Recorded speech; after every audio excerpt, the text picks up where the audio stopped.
ուղիղ խոսում են, թո դառը հնչի, լավ ասեց, բայց դալշեն որն է, որը մենք եթե անեինք ամիսներ առաջ, գիտես ինչ էր կա, Սվիտալսկին հիմա իրան ճղում էր Հանրապետության հրապարակում, 110 օրվա մեջ կարան լինեն պրոցեսներ, որոնք հետո հնարավոր չի շրջել, մեր խնդիրը որն է անդիմության, հարամել այդ հարսանիքը, ես տեսնում եմ Նիկոլենց մոտ ներվ, խոզություն չենք անելու, այնքան բան ենք տվել ուրիշներին, փորձենք եվրոպական քաղաքական համայնքի գալիք համաժողովը թարս կապուտ անել, Նիկոլի դուք եկել եք մեր մոտ խառնվում եք մեր ներքին գործերի մեջ, առահա, մենք ստեղ մեռած չենք։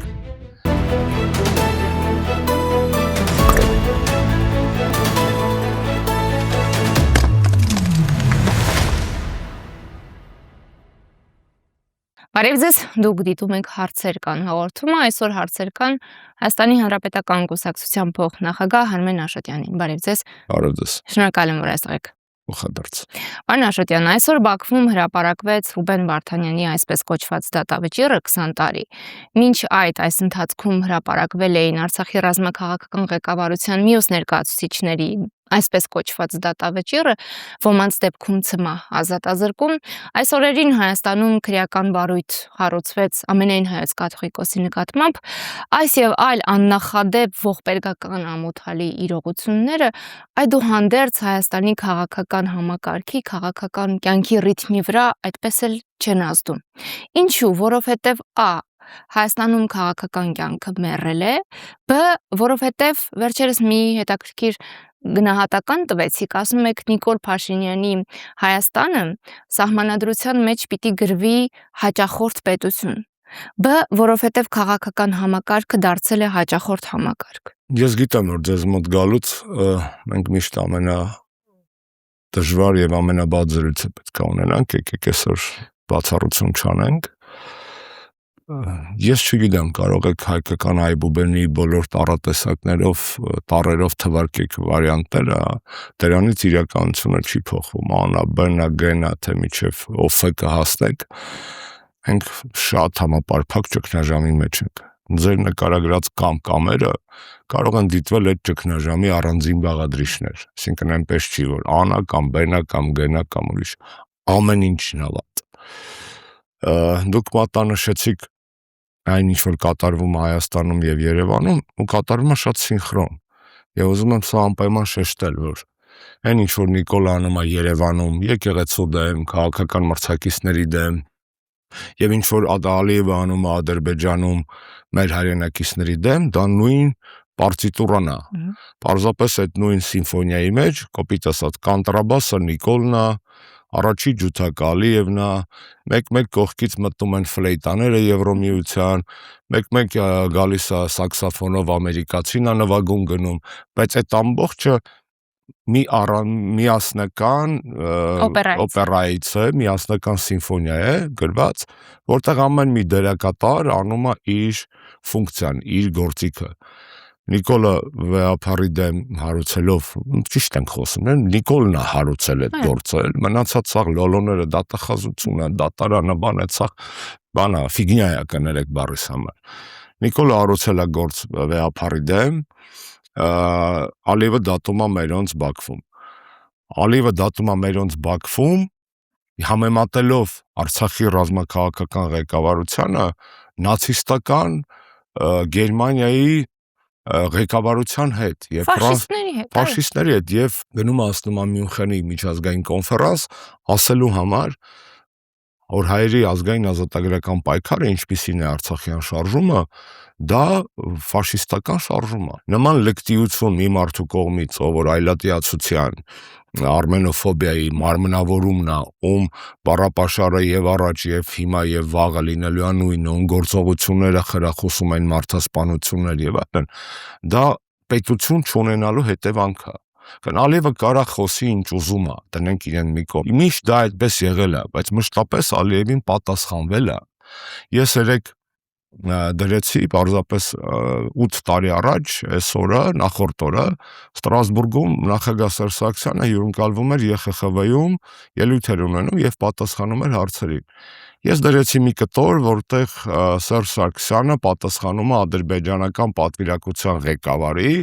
պրովոկացիոն կեղտոտ հարցի։ որտեղ էլի նույնը երանգները կան այդ ֆաշիզմի, մաշիզմի եւ այլն։ Ու ոնց է ինչպիսին էր Հայաստանը եւ ինչպիսին էր իր ղեկավարը, որ այդ պորտատեղադրումը, այսպես ասած, 8 տարի հետո էլ մեր հասարակության մոտ անենց նոստալգիա առաջացե, դուք չեք պատկերացնում։ Կան այդ վիդեոն ունի, երեկվա իմ դրած վիդեոն, այս պայդրությամբ գումարային բոլոր հարթակներում 200,000 դիտում։ Ինչը տենց հին վիդեոյի համար, դա կարոտ է, չէ՞, մարդիկ կարոտ են, Սերժ Սարգսյանին չեն կարոտել, կարոտել են Թասիբով պետությանը, կարոտել են այն օրերը, երբ որ Հայաստանը ներկայացնում էր մարդ, ում ներքին քաղաքականության մեջ չեմ ուզում իմացել։ Կարելի էր քննադատել, չքննադատել տեղին եւ անտեղին որպես կանոն, բայց ով որ արտաքին քաղաքական անվտանգության, արցախյան ազգային հարցերով տիպ էր եւ այդ դեմքությունը այդ մարդիկ այդ վիդեոից առնում էին։ Սա նշանակում է կա այդ պահանջարկը, գիտեք, այդ կարող է այդ պահանջարկը լատենտ է, ոչ թե հանրապետականի նկատմամբ պահանջարկ կա, ոչ թե Սերժ Սարգսյանի, դրա մասին չի խոսքը։ Թասիբով ազգային գործիչների արժանապատիվ պատասխանի։ Նույն մեր Էդուարդ Շարմազանովի հայտնի վիդեոն մի կես տարվա առաջվա, հիշում եք, գնաց Մոսկվա, ադրբեջանցիներին տեղում չփխեց, կներեք բառիս համար։ Առաջ դա սովորական էր։ Դա հիմա ինքան արտառոց է, որ այդ փաստն էր դարձել քննարկման առարկա։ Իսկ մենք ֆաշիստի մեջ մեղադրանք ենք ստանում։ Մի ժողովուրդ, ով որ ֆաշիզմի դեմ պայքարում, ամենաշատ զոհերից եւ ամենաշատ հերոսներից տված ժողովուրդն է։ Մի ժողովուրդ, ում որդիները երբեք աչքի չեն ընկել մարդկության դեմ գործած ոճիրներով։ Եվ մենք բրախել ենք ոչ միայն մերոնց Բաքվում, մենք նկատի ունենք, այո, մենակ իշխանությունը չի։ Հասարակություն էլ կներես էլի, խոստացել եմ ուղիղ խոսել, ուղիղ խոսում եմ։ Վենսը եկավ, Արցախի իշխանությունները նախաձեռնեցին հավաք։ Ես կարա սպասեի մի քանի հազար հոգի կար, այդ թվում նույն արցախցիներից, թո դառը հնչի։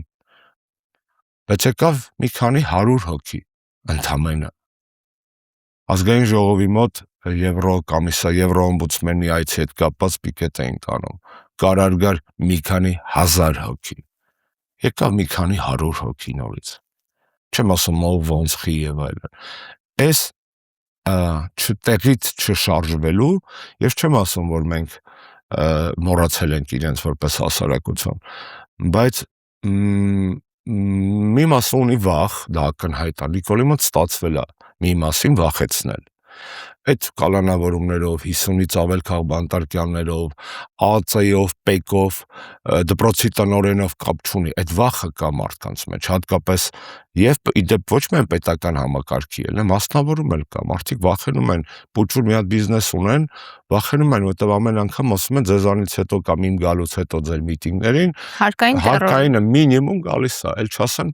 թաղայինն է գալիս կամ KGB-ն է գալիս, բան լսացնում։ Կար այդ վախը որպես պրոբլեմ այսօր գոյություն ունի մեր հասարակության մեջ։ Եվ ընդդիմությունը պիտի կարողանար այդ վախը չեզոքացնել։ Ես քո մոտ չեմ եկել որպես ընդդիմության ներկայացուցիչ։ Ես չեմ ուզում այդ դիրքը։ Այդ կլիշեներ է, նայ։ Կլիշեներ է։ Հայաստանում չկա իշխանություն, արի ֆիքսենք, խի եմ ասում։ Հայաստանում չկա իշխանություն, որը ձևավորվել է ժողովրդի կողմից։ Հայաստանում կա ռեժիմ։ Հայաստանում իշխանություն չկա, ոչ իշխանություն կա, ոչ իշխանությունների դասական բաժանումներ ուզում եք ասել չկա։ Տարանջատման սկզբունքը չի գործում։ Հայաստանում չկա իշխանություն, Հայաստանում կա օկուպացիոն ռեժիմ։ Հետևաբար, եթե չկա իշխանություն, չկա դասական իմաստով ընդդիմություն։ Դասական իմաստով ընդդիմությունը խորհրդարանում չէր լեգիտիմացնի օկուպացիոն ռեժիմի։ Գնացինք 21 թիվ եւ այդտեղ Դե որ չասեմ չի լինի։ Չէ, դե որ չի լինի չասել, խի չասել կարող։ Առաջի անգամ էլ չենք ասում, այո, 21-ից է։ Բայց խնդիրը այն չի, որ մենք հիմա հիշենք ոնց ա եղել, խի ա եղել, ով ա արել, ում ձեռքերի տակ դրեցին ձմերուկները ճամփեցին, ում էին տարբեր, այսպես ասած, պատվիրասոց հարցումներով, դնում եմ սաղ մի կողմ, խի, իմ խնդիրը այն չի, որ ես հիմա 26 թվականին ասեմ, որ հանրապետականը ու ես ու իմ ղեկավարը ճիշտ էինք, երբ որ ասում ենք պետք չի գնալ ընտրությունների։ Ես ցավում եմ, որ ես հերթական անգամ ճիշտ էի։ Ես ցավում եմ, որ Սերժ Սարգսյանը հերթական անգամ ճիշտ էր, Հանրապետականը ճիշտ էր։ Ես ցավում եմ, ես դրանից կայֆ չեմ ստանում։ Ես խեմ ցավում, որովհետև մեր բոլոր կանխատեսումները ոնց որ հիվանդը գա բժիշկի մոտ, այս օրինակ հաճախ եմ բերում դիպուկ է ինքը։ Բժիշկը ասի մի ծխի, ռակ կլինի թոքերի։ Ոնց որ մի տարի հետո հիվանդի մոտ ռակ լինի ու բժիշկը ուրախանա, որ իր դիագնոզը ճիշտ է։ Ոնց կարաս ուրախանաս տենց բանի վրա։ Պարոն Աշոտյան, քանի որ բերեցիք այդ համեմատությունը, ընդդիմություն չունենք մենք, որովհետև չունենք իշխանություն։ Այս պետք է ֆիքսել։ Եվ այսօրվա կռիվը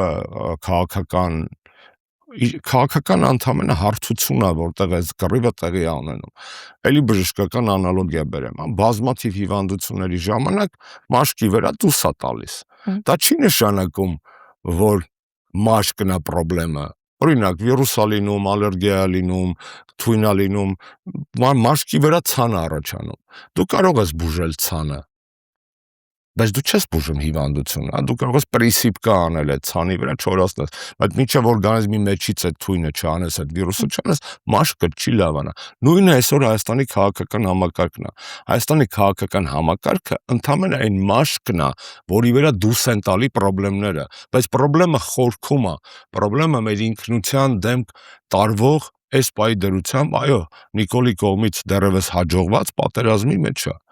որովհետև այդ պարալիչը մենք պարալիզացված ժողովուրդ ենք։ Պարալիզ դու ինչից սկսեցիք, խիտեղից չենք շարժվում, հա։ Որովհետև մենք պարալիզացված ենք։ Մենք այն Նավալնուն ասում են հարավ-աֆրիկա ամերիկյան գորտակծե կամ գորտի թույնով են թունավորել, չէ, չգիտեմ, ճիշտ է, սուտա տենց է լուրը։ Մեզ էլ այտենց թույնով թունավորել, մեզ էլ են պարալիզացրել։ Մեր գորտը պարզապես հարավ-ամերիկյան չի,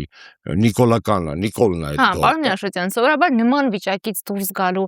առաջին քայլը նախ գիտակցելն է, ընդունելն է, որ դուք այդ վիճակում եք։ Հիմա դատելով այն տենդից այդ բառը դուք եք ասել, թե ոնց է այնուամենայնիվ ընդդիմություն պիտի ասեմ, ուրիշ բառ չկա ասելու, ընդդիմադիր ուժերը ոնց են պատրաստվում ընտրություններին, մենք չենք կարող ասել, որ պարալիզացված են, որովհետև այնպիսի օրակարգերով են պատրաստվում, կարծեք Հայաստանում ստանդարտ դասական իրավիճակ է իշխանություն ընդդիմություն պայքարը։ Ճիշտ եք շեշտադրում, մենք դրա համար խոսեցինք այն մասին, որ այդ քաղաքական համակարգը մաշկն է, թույնը ներսում է, եւ այդ ամեն ինչը քաղաքական ճգնաժամ չի, այս ամեն ինչը արժե համակարգային ինքնության ճգնաժամ է։ Կհիշեք երևի Դեկամերոնը, հա, այդ խորանական մասերը անում ենք մի կողմ, իմաստը փիլիսոփայության սյուժեն, հա։ Այսինքն մարդիկ, մի խումբ մարդիկ փախնում են ճումայից, ինչ որ միտեղ պարսպում են, բայց այնտեղ էլ այդ կյանքը, մահը բերում է, եռում է իրար, այսինքն այդ քաղաքական էլիտաները կապ չունի, հա, ընդդիմադիր կամ իշխանական, մենք էլիտա չունենք։ Մենք քնձռոտ քաղաքական համակարգ ունենք, անձերին չի վերաբերում այս բանը։ Այս երևույթների մասին է։ Իհարկե մոդայի բանը, շեմը տալիս է pacemaker-ը, այսպես ասած, իշխանությունն է, որ ամենակնձռոտն է, բայց մենք ընդհանուր ունենք ծբխված քաղաքական համակարգ, էլիտա գոյություն չունի, բայց անգամ են մարդիկ, որոնց թվում է, որ պարսպվելով ընդհանուր այս ճումայի մեջ ազգային ժողովի շենքում, ինչպես Բոկաչիոյի Դեկամերոնի հերոսները իրան կարողանալու են, այսպես ասած, վայելել ինչ որ մի բան, խոսքը չի գնում այդ կենցաղային բաները, ես չեմ սիրում, գործողում, խոսքը դրա մասին չի։ Ազգային ժողովի պատերը չեն փրկել եւ չեն փրկելու այն մարդկանց, ովքեր այդտեղ ժողովվելու են, ժողովված են կամ ժողովվելու են, այն շրջապատող արհավիրքից, այն ժանտախտից, որը որ գոյություն ունի։ Շատ լավ, պարոն Աշոտյան, ես հասկանում եմ։ Ասում եք տենդը։ Ես հասկանում եմ, մենք ես չեմ ուզում տենց ֆատալիստական բաներ ասեմ, կամ բաներ ասեմ, որոնք որ պրոստը ինձ կասեն արա դե լավ ասեց, բայց դալշեն որն է, ինչ են կանել։ Ընտրություններ, օքեյ։ Ընտրությունները գալիս են եւ գնում են։ Ակնհայտ է, որ այս իշխանությունը սկսել է կեղծել ընտրություններից առաջ։ Ակնհայտ է, որ երբ որ ասում են կեղծել ընտրությունները, ունի արևմուտքի բացահայտ աջակցություն։ Չի նշանակում ճախտել ընտրաթերթիկներ ուրնայի մեջ, չի նշանակում, այդ նշանակում է լրիվ ուրիշ smart տեխնոլոգիաներ, փոխել ընտրական օրենսգիրքը որը մենք եթե անեինք ամիսներ առաջ, գիտես ինչ էր կա։ Սվիտալսկին հիմա իրան ճղում էր հանրապետության հրապարակում։ Արգելել կամ սահմանափակել դիտորդական առաքելությունների աշխատանքը, մարդ բերել դրսից Հայաստան եւ 9 միլիարդ փաստացի այդ բանի քաղաքական փողի խոստման պարտքի ապագայի դիմաց կորզել մի հատ նկար եւ բան այնց պախոլոպովենյա այնց ճպճպասնային թշերից այնց բռնեն կամ թևերին խփեն, ասեն Նիկոլն է մեր տղեն։ Ես քիչ առաջ բան հրապարակեցի երևի BBC նյութը, այսինքն դա այնքան ակնհայտ է, այնքան է զռում, որ նույնիսկ BBC-ն, որը գլոբալիստների, գլոբալ լիբերալ աշխարհակարգի կարևորագույն համաշխարհային խոսափողներից մեկը պարզ տեքստով գրում է, չէ՞։ Որտեղ գրում է այնպեսի բան, որը եթե ես ասեի առաջինը, հիմա ես նիկոլական սաղ մեդիա ախորը, կասեր ռսաստրուկ, Պուտինը հպատակ, ես իմ զիբիլներ կազեին, չէ։ BBC-ն գրել է, որ երբ որ արևմուտքը մեղադրում է ռուսներին խառնվելու մեջ Հայաստանի ներքին գործերի, դա անուղղակի եւ բան է, հստակ փաստերի հիման վրա չի, այնինչ արևմուտքի խառնվելը բացահայտ է։ Դա BBC-ն է, դուք պատկերացնում եք։ Արևմուտքին կարելի է։ Ընտրությունները կեղծվում են մեր աչքի առաջ։ Ընդդիմադիր այն ուժերը, որոնց մի զգալի մասին մենք ողջունում ենք որպես գործընկերներ ենք դիտում, անկախ էսպայի դերությամբ, տակտիկական կամ նույնիսկ ռազմավարական տարաձայնություններից, ընդդիմության այն մասը, որ մտածում է, որ հաղթելու է կամ ունի այդ շանսերը, մի պարզ բան պետք է հասկանա, հաղթանակը պետք է պահել հետո։ Հա, պետք է պահել փողոցով։ Այսինքն ընտրություններին հաղթել առանց փողոցի չի ստացվելու։ Դա պետք է հիմիկվանից ֆիքսել։ Նիկոլը չի զիջելու իշխանությունը, եթե ժողովուրդը իր ընտրությունը չպաշտպանի Հայաստանի Հանրապետության փողոցներում եւ հրապարակներում։ Ճիշտ է։ Եթե ժողովուրդը պետք է հելնի պաշտպանի իր ընտրությունը, խի հիմիկվանից զուգահեռ ընտրություններին այդ փողոցային շարժումները շարժը չգեներացնել, ես սա չեմ հասկանում։ Այսինքն համապատասխան մթնոլորտ ինչու չեն շիկացնում։ Այո, մթնոլորտ շիկացնելը խոսույթ է նախ եւ առաջ, չէ՞։ Գործողությունը ինչից է ծնվում։ Կա գաղափարի սպասարկող ելույթներ, հա, խոսք հանրային խոսքը բերում է շարժի։ Եթե գաղափարը ունենք, Նիկոլից ազատվելն է, ապա ինչու մեր հանրային խոսքով ընդդիմադիր դաշտում չենք գեներացնում իմպուլսներ առային, որ այո, ընտրաթերթիկը զենք է, բայց այդ զենքը կրակելու է միայն այն ժամանակ, երբ որ ընտրաթերթիկը գցող ձեռքը պատրաստ լինի իր այդ ընտրությունը պաշտպանել փողոցում։ Այս շատ պարզ շղթա է։ Եվ այստեղ ընտրությունները կեղծվում են հենց հիմա ուղիղ լայվ ռեժիմով։ Եվ նորից հիմա կասեմ impeachment բառը։ Մոռանանք ամեն ինչ, ով է նախաձեռնել, ով է թեկնածուն, ինչ ուժեր են կանգնած, խի միացան, խի չմիացան։ Ինչով է կարևոր այս պայդերությամբ impeachment-ը։ Երկու բան։ Նիկոլը շարունակում է քանդել մեր ազգային ֆունդամենտը եւ կարող է գան process-ներ, որոնք դառնան անդարձելի։ Դա ակնհայտ է, չէ՞։ Ոտիկ եկեք բան ասեմ։ Տրիպի դեմ տեսել եք անդիմությունը խոսա։ Չէ։ Հակառակը մի մրցավազք սկսե։ Այո։ Թե ով է ավելի Ամերիկա մետը։ Կներեք բառիս համար, բայց դա երևում է, չէ՞։ Քաջ գիտակցելով Ամերիկայի Միացյալ Նահանգների այսօր փաստացի միակ գերտերություն լինելու, ակտիվ գերտերություն լինելու հանգամանքը։ Շատ լավ հասկանալով, որ Ամերիկայի Միացյալ Նահանգների գործոնը աճել է այն աստիճանի եւ ռուսականը պակասել է այն աստիճանի, որ այսօր դուրս են գալիս ռեալ պոլիտիկից բաներից։ Պարոն Աշոտյան, փորձում են ընկալելի լինել։ Մարդը եկավ ասես Նիկոլն է։ Այդ բանը Miss Universe-ի, այսպես ասած, հոգեբանությամբ մտածել DJ Vance-ը կամ Տրամպը նստած է դալիճում եւ դու տենց Պավիլիևը բյոդրմի պետք է տենց կուպալնիկով սիրուներ եւս այդտեղ, որ քեզ էլ նկատի։ Առաջարկում եմ, բայց չսեռականացնել։ Բացարձակ, այդ էսթետիկա է, կներեք, բայց դու գլոբալ էսթետիկա է, այդտեղ չկա вообще տես բան։ Ինքը ընդունված ձևաչափ է։ Եվ այս պարագայում այդ կոնկուրսին մասնակցելու բանը անթակույց ես չեմ հասկանում։ Դե ակնհայտ է, չէ՞, որ սաղս ասում ենք, որ տրիպով հայկական շահը ոտնահարվել է, չէ՞։ հայկական շահերը ներկայացված չեն։ Այն կոնֆիգուրացիայով, որով որ հայտարարվել է այդ 74-26-ը, չէ, այդ back office, front office-ը, այդ այն փաստը, որ տրիպը չի շարունակվելու դեպի Հայաստանի տարածք, այլ Նախիջևանով կպնելու է դեպի Կարս գնացող երկաթգծին, այսինքն մենք ընդամենը Սյունիքի հետ 41 կիլոմետրն է օգտագործվելու, ուրիշ ոչ մի տնտեսական շահ։ Մարդը պարզ տեքստով եվրոպացիները ընդլայնման հարցերով եվրոկոմիսարը Կոսը Մարտակոսը բանում Մյունխենում 3 օր առաջ պարզ տեքստով ասաց, որ կներեք Նախիջևանից Թուրքիա գնալու այդ գիծը։ Բոլորը խոսում են այն մասին, որ հայկական շահը ներկայացված չի, բայց մեծ մասը վախենում է ասել, որ այս պարագայում մենք այս խնդիրը վերաբանակցելու, առնվազն վերաբանակցելու խնդիր ունենք։ Եթե մենք չենք կանխում մեր գործողություններով վերահաս աղետը եւ անդառնալի պրոցեսներ կարող են լինել եկեղեցու հետ կապված, տրիպի հետ կապված։ Ներողություն, գուցե մտածում են ընտրվել, որից հետո նոր առաջ մտանել։ Դա մինչև ընտրություն քանի օր կա, 110, 119, չգիտեմ, 110 երևի։ 110 օրվա մեջ կարող լինեն պրոցեսներ, որոնք հետո հնարավոր չի շրջեն։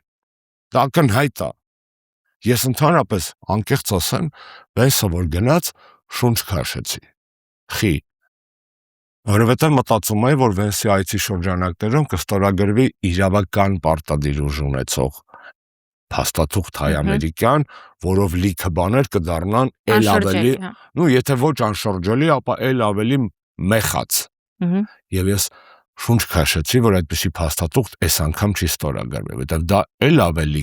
կարծրացնել իրավիճակը։ Բայց չեք բացառում, որ մինչև ընտրություն կարող է ստորագրվել։ Բացարձակ չեմ բացառում։ Ես տեսնում եմ եկեղեցու հետ կապված զարգացումները շատ արագ ու ամենավատ սցենարով կարող են գնալ, եւ այս ամեն ինչը կանխելու համար մեկ եւ երկրորդը ընտրությունները Նիկոլի օրոք դա մի բան է, ընտրությունները անցումային կառավարության օրոք դա ուրիշ բան է։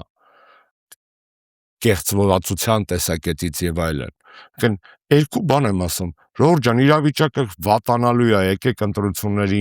նախապատրաստելու, ընտրությունները անխուսափելի են։ Դաժե Ուկրաինայում ռազմական դրության պարագայում 2 տարի հետաձգված ընտրությունները արտաշոշափելի տեսանելի են դառնում, չէ՞, Զելենսկին վիզա առ կոպիտ ասած, ամերիկյան ճնշման ներքո։ Այսինքն սա լինող բան է։ Պարոն Աշոտյան, մի հարց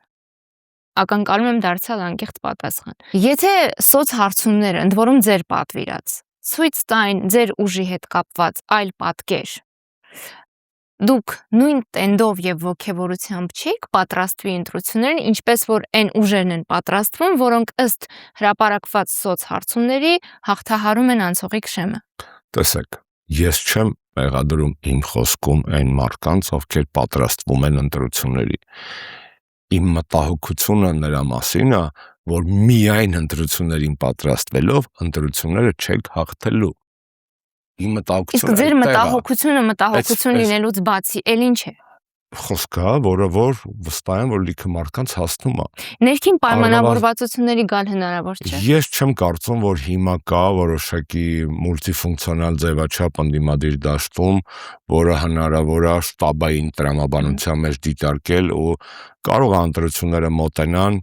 այդպիսի մի բանին։ Ունեք իմ առաջարկն է եղել դեռևս 1.5 ամիս առաջ ընտրությունը դնում եմ մի պահ։ Մայիսի 4-ին Եվրոպական քաղաքական համայնքի ժողովն է Հայաստանում։ Դրա հաջորդ օրը նախատեսված է ԵՄ Հայաստան սամիթը։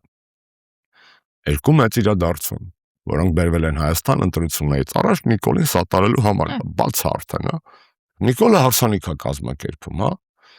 Մեր խնդիրը ո՞րն է անդիմության։ Հարամել այդ հարսանիքը։ Շատ պարզ, ստեղծել այդ 100 անգամ ասել եմ, արդեն վախտնայի դեպ, եթե այն ժամանակ դա տեսական զրույց էր, հիմա պետք է արդեն ստեղծել կոորդինացիոն շտաբ, ընդդիմադիր հիմնական հասարակական քաղաքական ուժերի հետ միասին, բաժանել այդ պատվիրակությունների հետ կապված աշխատանքը եւ անել համատարած պիկետներ այդ միջոցառման ժամանակ, միասնական հանրահավաք այդ միջոցառման ժամանակ, խոչընդոտել սահմանադրական իրավունքի շրջանակներում այդ շարասյունների քաղաքը պարալիզացվել է, մի 20 քանի երկրի ղեկավար է գալու, մի հոգի է գալի փակվում է, խոչընդոտել այդ մարդկանց ժամանակացույցով աշխատանքը, ցույց տալ, որ դուք եկել եք մեր մոտ, խառնվում եք մեր ներքին գործերի մեջ, առահա Մենք ստեղ մեռած չենք։ Եվ դա հնարավոր է անել, հնարավոր է հարամանել, որտեղ Նիկոլը դա ուզում է ծախի, որպես հիշում եք այն 10-19 թվի նման Մերկելի հետ զբոսնում էր սելֆիներ էին, դա ինքը դա է ուզում ծախի Այդ սելֆիները, հա։ Նոր սպասվող սելֆիները, հարսանիքը, եկեք հարամանենք։ Արեք, պարոն Ապա ես նորից ասում եմ, սիրելի ընդդիմություն, սիրելի գոլեգաներ, շատ հարգելի մարդիկ, եկեք փորձենք եվրոպական քաղաքական համայնքի գալիք համաժողովը թարս կապուտ անել Նիկոլին, որովհետև դա հնարավոր է, բայց հնարավոր է, եթե միասնական աշխատենք։ Օրինակ, հանրապետականը կարա իր վրա վերցնի Մերցի Շարասյունը ենթադրենք Վանդերլեյենի եւ Ալբանիայի վարչապետի։ Մեր ընդդիմադիր գործընկերները խորհրդարանական կարան վերցնեն Մակրոնին, Կոստային, կոպիտ ասած ու եսի մելովա Մոնտենեգրոյին։ Իսպան կարելի բաժանել ամեն տեղ 100 օքանոց պիկետով ըստ ճաշակի։ Այդքան ոստիկանական ուժ չի երիքելու, որ բոլորին խանգարեն։ Ակնհայտ է, չէ՞, եթե տեսեք 40 քանի երկրից պատվիրակություն են գալի։ Ես պատկերացնում եմ, պարոն Աշոտյան, երկրների ղեկավարների մակարդակով։ Իշխանականները դա ներկայացնելու որպես բոյկոտ, որպես Հայաստանի որպես քաղաքակիրթ պետության խարան։ Այդ երբ վանից է համաժողովրդական բողոքը դարձել անկիրթ պետություն։ Այդ երբ վանից է ժողովրդավար Եվրոպան, որ գալիս է այստեղ անուն կպցնելու ժողովրդավարական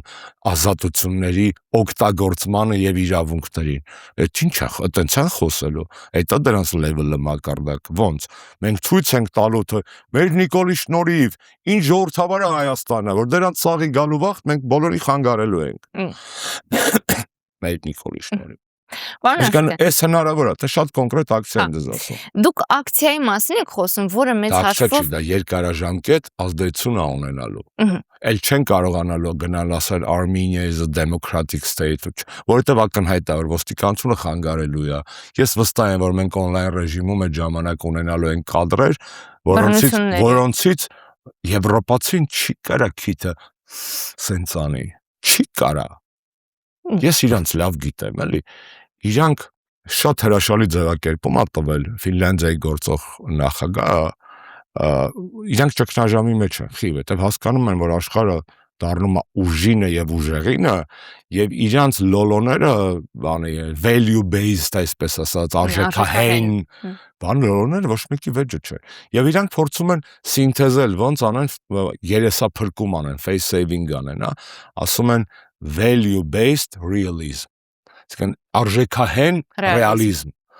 Ես դա ընդունում եմ որպես բանաձև, հրաշալի է, արժեքահեն ռեալիզմ։ Եկեք մենք ինքներս վերցնենք այն զենքը, որով մեր եվրոպացիները նոր զենք է, չէ՞, քաղաքական, քարոզչական, գաղափարաբանական։ Իդեպ Վենսն էլ այդ զենքից օգտվում է։ Այո, իհարկե, Վենսի կներեք Մյունխենյան անցյալ տարվա ելույթը։ Դրա դրսևորում հրաշալի, հա, լսեմ թե այստեղ իրանց հետ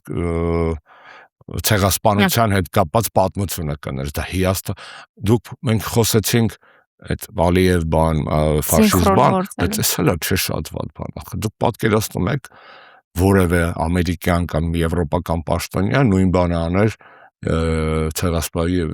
հոլոկոստում։ Պատկերացնում եք ինչ կանեին հрьяաները աշխարհով մեկ։ Ինչ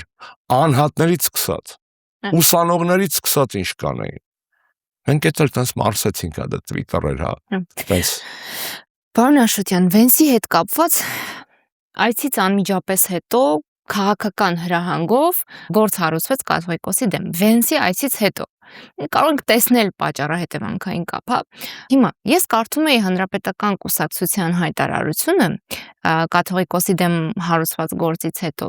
եւ կոչ կար ուղված հոգեվոր դասին, հավատավոր ժողովրդին, մարդու իրավունքներով զբաղվող կազմակերպություններին, Սփյուռքին։ Դուք նաեւ պատրաստակամություն էիք հայտնել քաղաքական գործիքակազմով եւ իրավական սատար կանգնել եկեղեցուն։ Պարոն Աշոտյան, բայց ես կոչ հորդոր համագործակցության տեքստ չտեսա ուղված ձեր գործընկերներին, քաղաքական գործընկերներին։ Եվ երբ դուք խոսում եք այդ համաժողովին ընդառաջ պատրաստվել միասնաբար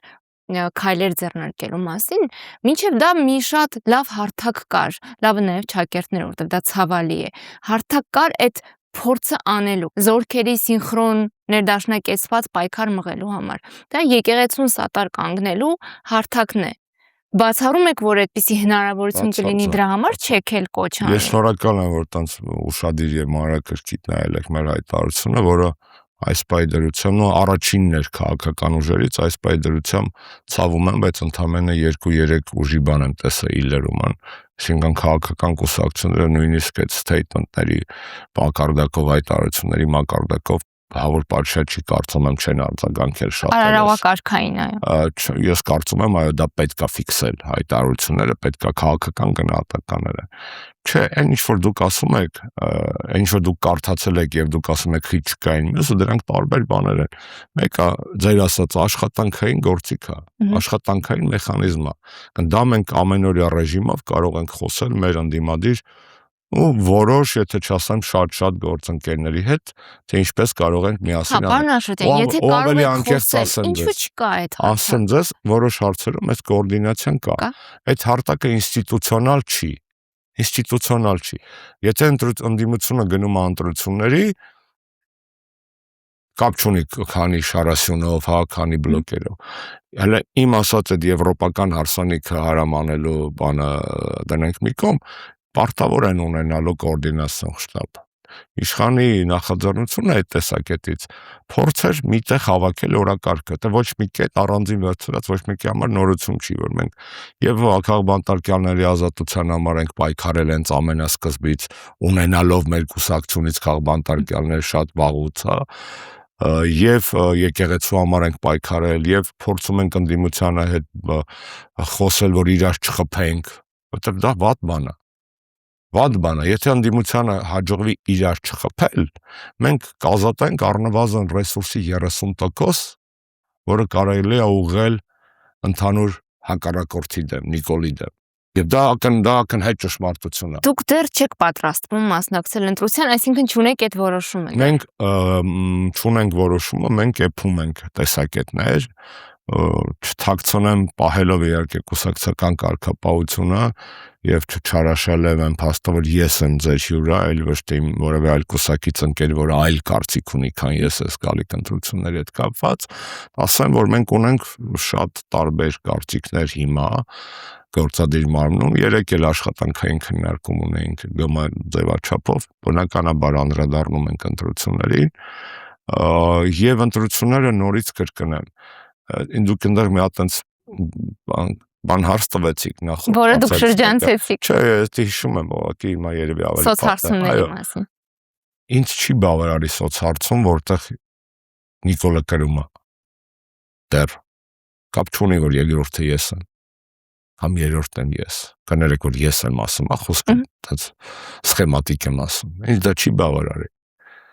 Ես չեմ ուզում որևէ մեկին մեղադրել, մանավանդ տեսնում եմ, որ ընդդիմադիր դաշտում ձևավորված առնվազն նոր մեծ ուժ կա, մեկ, որը որ հավակնություններ ունի ու աճում է։ Ու ես տեսնում եմ նաև Նիկոլենց Վայնասունից, որ իրանք վախենում են։ Որտեւ այդ ուժը խելոք որոշում կայացրեց, օրինակ վարչապետի տեխնացուի առաջադրման, այդ ուժը շոշափում է օրակարգ,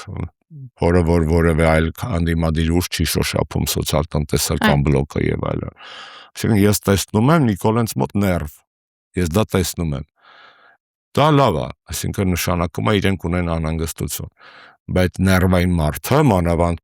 պսիխոպաթ քաղաքական ուժը ունական ներվայնության ժամանակ կեղտոտ բաներ անելու եւ վերադառնում եմ իմ ասածին, պետքա կանխել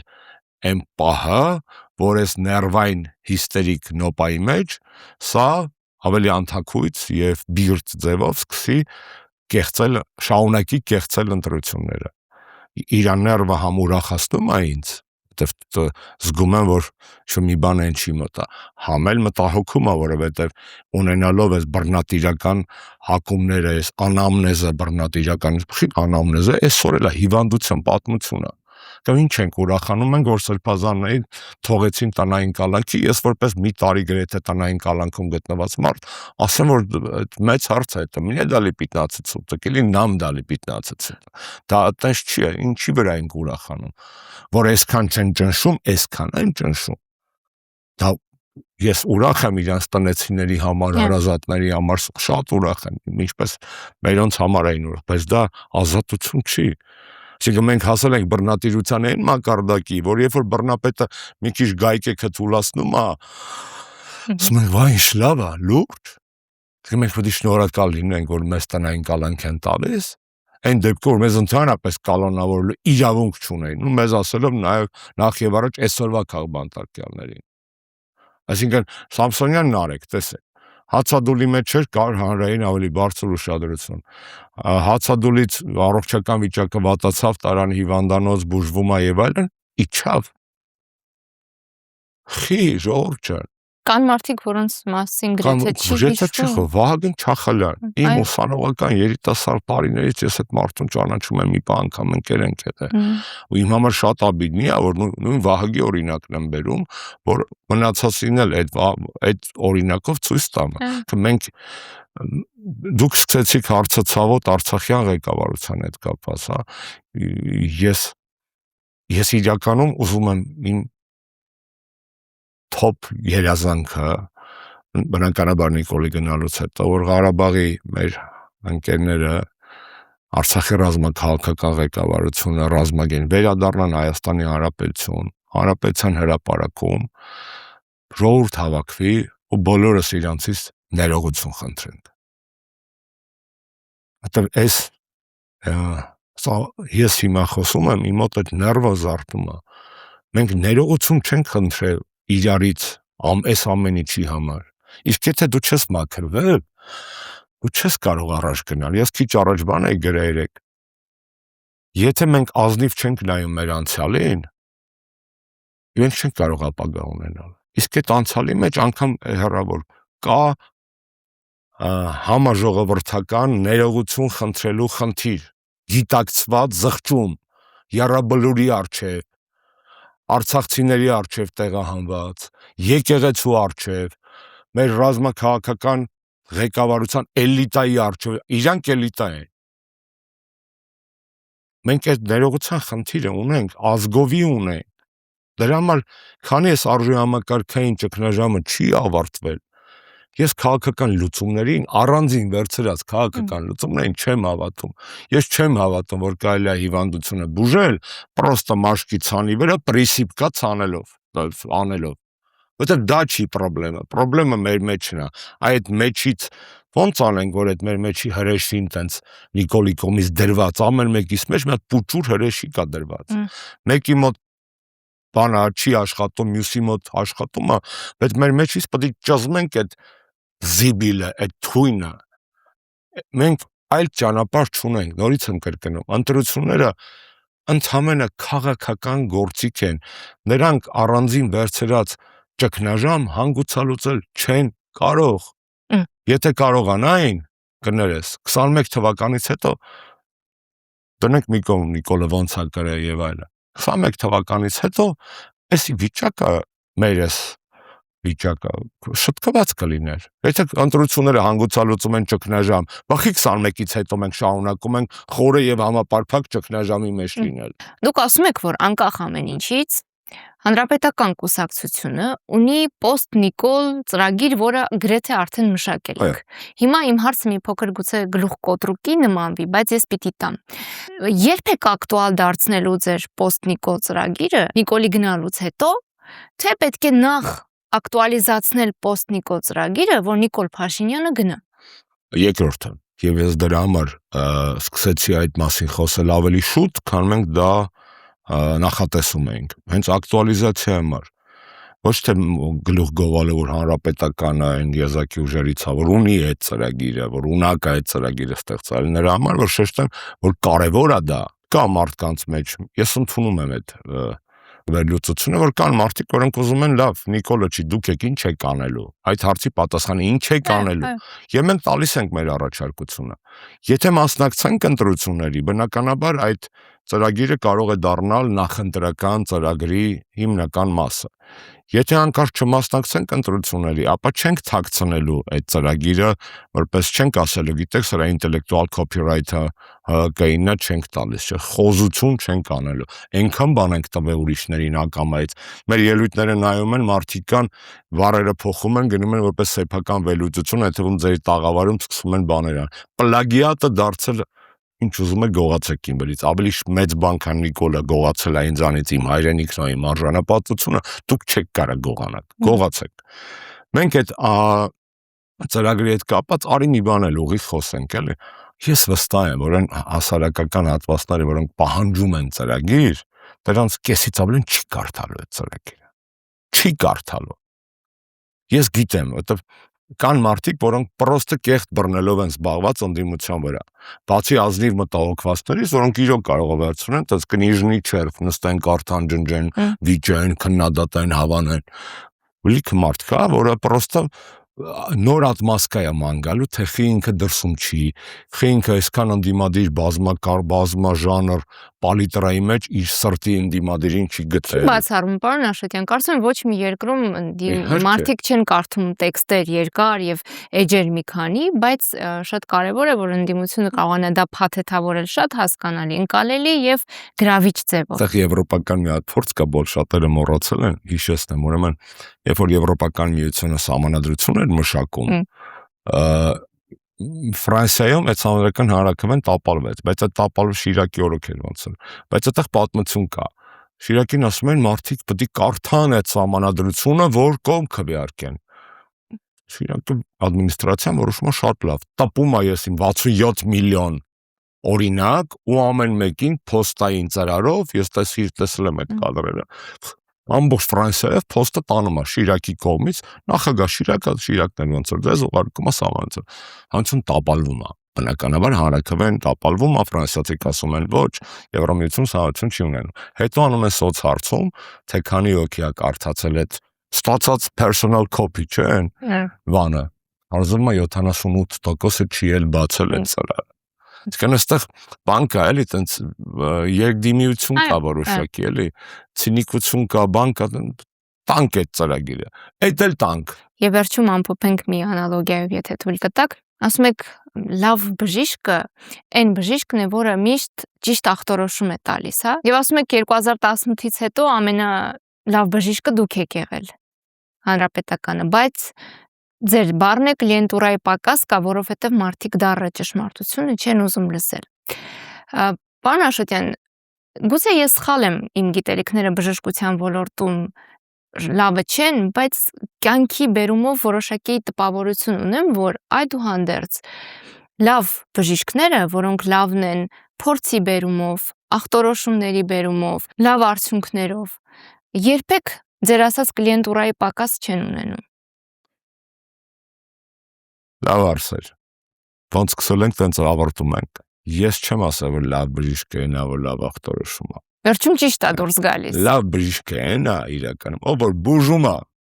մենք բոլոր մեր ախտորոշումներով, դե հիմա խմբագրեցիք։ Շարունակում եմ միտքս, դու ինձ հուշեցիր իմ տեսակետի թուրքետը, ես ընդունում եմ դա։ Եթե այդպես տպավորություն ստացվել կամ այդպես եմ բառացի ասել, փոխում եմ, մի քիչ մոդիֆիկացնում եմ։ Լավ բժիշկը այն ով բուժում է վերջում, մալը տոլկու նրանից, որ մենք տեսնում ենք պրոբլեմը։ Մենք մեզ կհամարենք լավը, երբ որ բուժեինք, երբ որ երկիրը բուժվեր։ Հիմա մենք պրոֆեսիոնալ առումով բարձր մակարդակի վրա ենք, տեսնում ենք այդ պրոբլեմները, ախտորոշում ենք, բուժումն էլ գիտենք, բուժել չենք կարողանում։ Եվ այստեղ այո, մենք լավ բժիշկ չենք, ոչ մեկ լավ բժիշկ չի, քանի պացիենտը բուժված չի։ Քանի պացիենտը բուժված չի, ոչ մեկ լավ բժիշկ չի Հայաստանում, քաղաքական դաշտում։ Այս ֆիքսենք շատ անկեղծ քեզ։ Երկրորդը, գիտես, ես լիք լավ բժիշկներ գիտեմ, շատ լավ, իմ ընկերներից, ծանոթներից, եւ գիտեմ բժիշկներ, որոնք celebrity են։ Եվ այստեղ այս զհարը մտել է նաև բժշկության մեջ, ինչպես քաղաքականության մեջ, ով որ Instagram-ի մեջ, ես քավլիցի ոչ մեկին չեմ քննադատում, հա, կան celebrity-ներ, այլևս, որոնք տենց follower-ներ ունեն, որոնք տենց մեծ սոցցանցային արշավներ ունեն, բաներ ունեն, բլոգերա բժիշկներ, հա, եւ կան հին շկոլայի բժիշկներ, որոնք չեն մտել այս դաշտ եւ չեն կարողանում կամ չեն ուզում, չեն կարծում, որ դա կարեւոր է։ Եվ այստեղ էլ նույնը քաղաքականության մեջ է, կան ուժեր, որոնք ավելի շատ celebrity են, քան deep thinker կամ thinker առհասարակ, եւ կան ուժեր, որոնք այդ ես ինքնակննադատություն ընդունեք, հա, թեպետ ես տենց ամենա flexible գործիչներից մեկն եմ եղել միշտ այս տեսակետից, առաջինն եմ մտել Facebook 2008 թվականից եւ այլն, քաղաքական իմաստով, բայց մենք որպես շատ կոնսերվատիվ քաղաքական ուժ այդտեղ կշտամբելու տեղ ունենք, էլի, շատ հաճախ ենք մենք ավելի կաղապարված եւ տրադիցիոն, քան այսօրվա իրականությունը պահանջում է։ Մենք չենք կարողանում ոչ մեկ չընդունի որպես կրիտիցիզմ, չեն կարողանում ջրիկանալ այն աստիճանի, անգամ են գործիչները, ես երկրորդ նախագահի ասուլիստ եմ նայել, ովքեր քննադատում են Նիկոլին կապիկություն անելու համար, մեկը գիտեն, որ քաղաքական տեսակետից իհարկե կապիկությունը պերեբոռ է, այն ինչ որ անում է Նիկոլը, պրոստը պերեբոռ է տոպը, բայց այս ցանցային բանը թելադրում է իր օրինաչափությունը, ձևակերպել բարդ միտքը 60-ից 90 վայրկյանում, որ reels դառնա, դու էլ տենց օբշի սիրուն նկարված լինես, հետաքրքիր առաջի 3 վայրկյանում բռնել մարդու user-ի ուշադրությունը ու փորձել բարդ բանը ասել 60-ից 90 վայրկյանում, դա իրոք գլուխ կոտրուկ է։ Դա շատ դժվար բան է։ Եթե չէ, լուրջ մարդկանց համար դա դժվար բան է, պոպուլիստների համար, ինչպիսիք կան ցավոք սրտի նաև ընդդիմադիր դաշտում, դրանից հեշտ բան, պատասխանատվություն չունեցող մարդկանց պահված կա, անկախ նրանից նրանք վարչապետ են սպայի դրությամբ, թե ընդդիմադիր դաշտում փորձում են դիրքավորվել որպես այսպես ասած հայտ տված ինչ-որ գործիչներ։ Լավ բժիշկ չկա Հայաստանում, մինչև Հայաստանը չի բուժվել քաղաքական իմաստով, սա ֆիքս ենք։ Շնորհակալ։ Ես եմ շնորհակալ։